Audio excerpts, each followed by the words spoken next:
Y yo también te digo, que tú eres Pedro, y sobre esta roca edificaré mi iglesia, y las puertas del Hades no prevalecerán contra ella.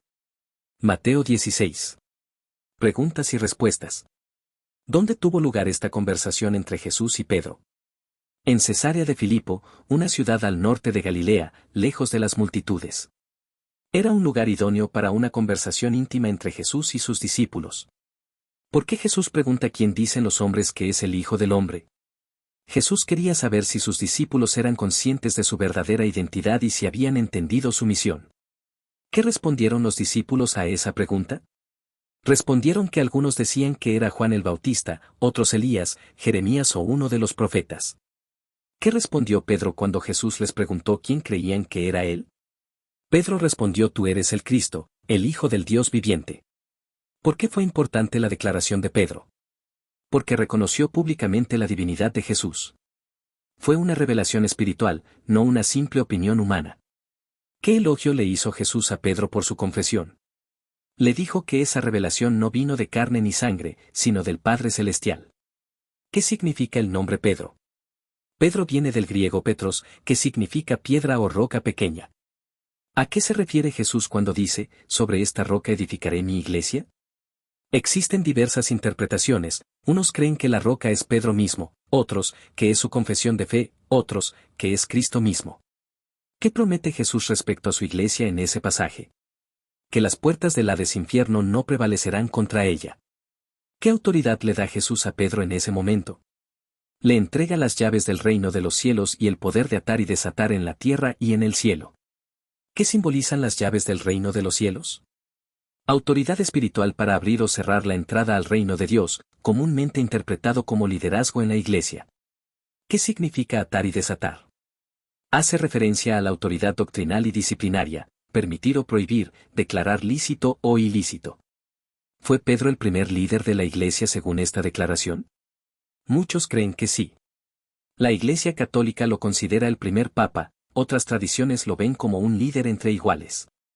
¿Cómo reaccionaron los otros discípulos ante esta declaración?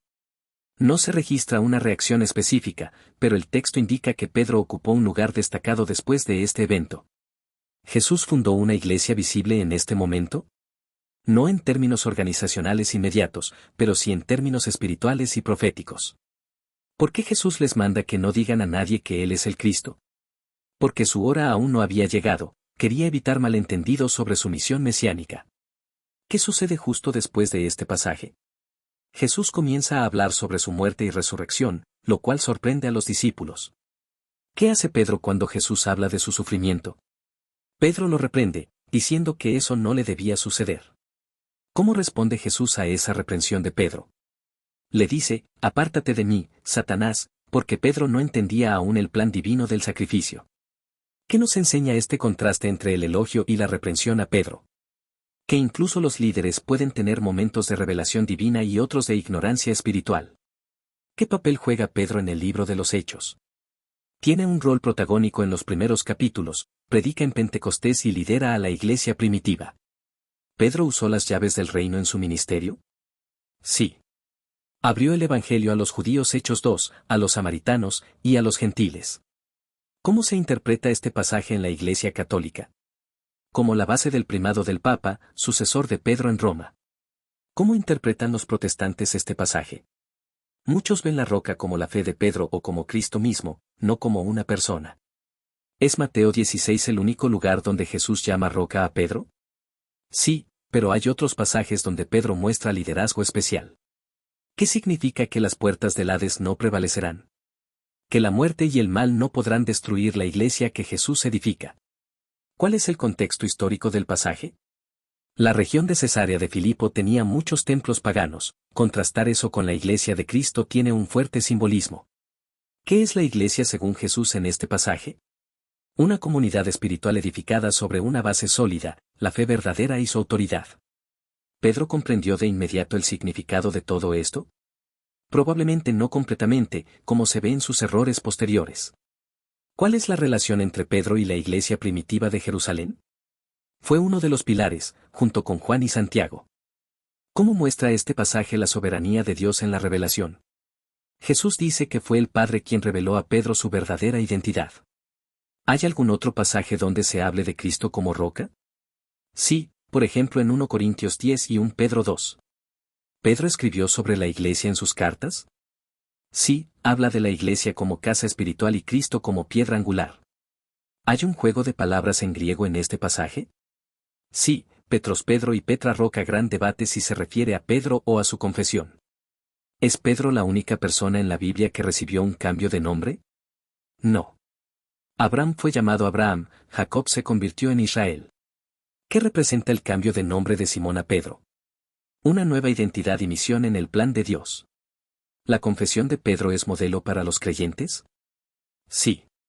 Reconocer a Jesús como el Mesías es el fundamento de la fe cristiana. ¿Jesús usó la palabra iglesia en otros pasajes? Sí, pero Mateo 16 es uno de los primeros y más claros. ¿Qué significa iglesia en griego? Literalmente, asamblea o los llamados afuera, una comunidad convocada por Dios. ¿Pedro tenía autoridad sobre los demás apóstoles? Tuvo un rol destacado, pero el liderazgo era compartido, como se ve en Hechos y las cartas. ¿Este pasaje apoya la unidad de la iglesia? Sí, al hablar de una sola iglesia edificada por Cristo. ¿Hay controversias teológicas alrededor de este texto? Sí, especialmente entre católicos, ortodoxos y protestantes. ¿Qué importancia tiene esta escena en la historia del cristianismo? Es una de las más citadas para hablar de liderazgo y autoridad en la iglesia. ¿Qué aprendemos sobre Jesús como constructor de la iglesia? Que es el quien edifica, protege y sostiene la iglesia. ¿Puede la iglesia ser destruida según este pasaje? No. Jesús promete su permanencia frente al mal.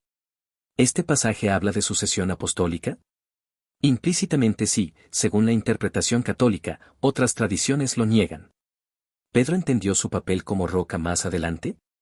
Sí, en sus cartas refleja esa comprensión como líder y siervo. ¿Qué aplicación tiene este pasaje para el cristiano hoy? Invita a confesar a Cristo, confiar en su iglesia y obedecer su autoridad espiritual. ¿Este texto llama a la unidad cristiana? Sí. Aunque haya diferentes interpretaciones, todos los cristianos coinciden en la centralidad de Cristo. ¿Cuál es el mensaje central de Mateo 16? Jesús es el Mesías, y edifica una iglesia que ni la muerte ni el infierno podrán vencer. ¿Cómo influye este pasaje en el concepto de autoridad eclesiástica? Es base para entender que Jesús delegó autoridad espiritual a sus apóstoles, y especialmente a Pedro como figura de liderazgo. ¿Este texto implica que Pedro es infalible? No necesariamente. Pedro cometió errores después, como cuando negó a Jesús, pero fue restaurado y usado poderosamente por Dios. ¿Cuál fue la actitud de humildad que Pedro mostró después de recibir este encargo? En sus cartas, se describe como anciano entre los demás y exhorta al liderazgo con mansedumbre. ¿Qué papel juega el Espíritu Santo en la revelación dada a Pedro? Aunque Jesús menciona al Padre como fuente de la revelación, el Espíritu es quien guía a toda verdad, incluyendo a Pedro. ¿Hay relación entre las llaves del reino y el cielo? Sí, las llaves representan acceso, autoridad espiritual y responsabilidad sobre la entrada al reino de Dios. ¿Pedro mostró liderazgo en el Concilio de Jerusalén? Sí. Tomó la palabra con autoridad, aunque Santiago hizo el resumen final. ¿Qué aprendemos sobre el discipulado de Pedro a través de este pasaje? Que ser discípulo implica recibir revelación, pero también ser corregido, moldeado y usado por Dios. ¿Cómo se relaciona este pasaje con la doctrina del papado? La Iglesia Católica lo usa como fundamento bíblico para establecer la sucesión apostólica del Papa como líder universal de la Iglesia. ¿Qué importancia tiene la confesión de fe en el cristianismo según este pasaje? Es fundamental. Confesar que Jesús es el Cristo y el Hijo de Dios es la base de la salvación. ¿Qué nos enseña este pasaje sobre el valor de la identidad en Cristo? Pedro recibió una nueva identidad basada en su relación con Jesús y su propósito eterno. ¿Qué representa Pedro en el Nuevo Testamento después de esta declaración? Es un portavoz, un guía pastoral y un símbolo de restauración y liderazgo cristiano. ¿Cuál es el paralelismo entre Pedro y Abraham en cuanto a la fe? Ambos fueron llamados por Dios, recibieron un nuevo nombre, y fueron pilares de una gran comunidad de fe. ¿Cómo se compara Pedro con otros apóstoles respecto a esta declaración? Pedro tiene un papel destacado, pero todos los apóstoles compartieron autoridad y misión según Efesios 2. ¿Cuál es la aplicación pastoral de edificar la iglesia? Los líderes deben construir comunidades firmes, guiadas por la verdad, el amor y el servicio. ¿Qué nos dice el pasaje sobre el poder espiritual contra el mal? Que la iglesia verdadera resistirá los ataques del mal, porque es edificada por Cristo mismo. ¿Pedro tenía conciencia de su papel como base de la iglesia? Sí, y lo refleja en su carta al decir que todos somos piedras vivas edificadas sobre Cristo. ¿Qué significa espiritualmente ser una roca en la fe? Ser firme, constante, estable y confiado en Dios, especialmente frente a pruebas. ¿Qué errores cometió Pedro después de esta declaración de Jesús? Negó a Jesús 3 veces y fue reprendido por Pablo por actuar con hipocresía en Antioquía. ¿Cómo demuestra Jesús su gracia al seguir usando a Pedro? Lo restauró personalmente y lo llenó del Espíritu Santo para ser líder en Pentecostés. ¿Por qué es significativa la ubicación geográfica de Cesarea de Filipo en este contexto? Era una región llena de idolatría y templos paganos, y allí Jesús proclama su iglesia verdadera y firme. ¿Hay referencias al concepto de roca en el Antiguo Testamento? Sí, especialmente en los Salmos y Deuteronomio, donde Dios es llamado roca de salvación. ¿Cómo se complementa este pasaje con Efesios 2? Allí se dice que la iglesia está edificada sobre el fundamento de apóstoles y profetas, siendo Jesucristo la piedra angular. ¿Pedro entendía la centralidad de Cristo como roca principal? Sí, en 1 Pedro 2, exalta a Cristo como la principal piedra angular, aunque él mismo es una piedra viva.